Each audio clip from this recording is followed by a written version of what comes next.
They're finally home, having touched down in Kenya earlier today.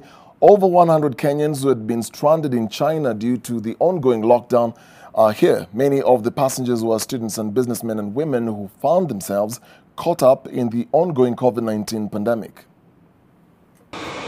After months of uncertainty and anxiety, stranded abroad with no way of knowing when you're coming back home, for these 165 passengers flying in from Guangzhou, China, that changed after finally touching down in the motherland. I feel so good that we have arrived, yes.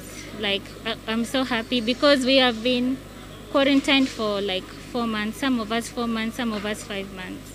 Not doing any job, not doing any business. We are just at home, doing nothing. So it's very, very relieving to be home.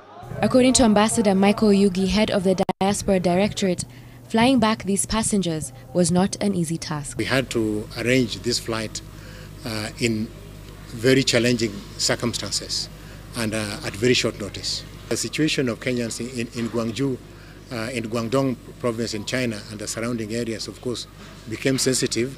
Some of these challenges related to documentation, because some of the Kenyans were not documented in the sense that their passports or visas had expired. Liaising with the Kenyan Beijing embassy, a KQ-883 aircraft was authorized to bring the stranded passengers home. Many of these passengers were students in China, business people, and victims of job losses due to the COVID-19 pandemic effect.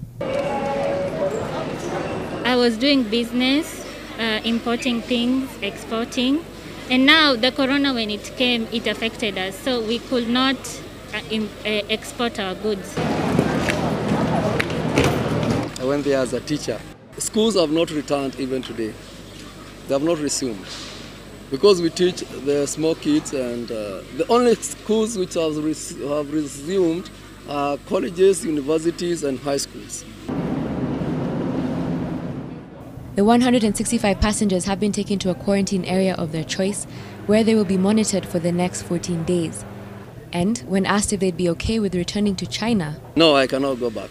Yes, if they agree for us to go back, we will go back. But for now, we just want to rest. For me, I just want to rest and be with my family.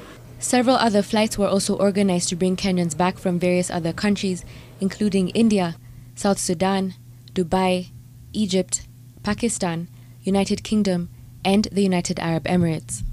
From the Kenya diaspora community, at least 19 Kenyans have lost their lives to COVID-19 related cases. Anita Nkonge, NTV.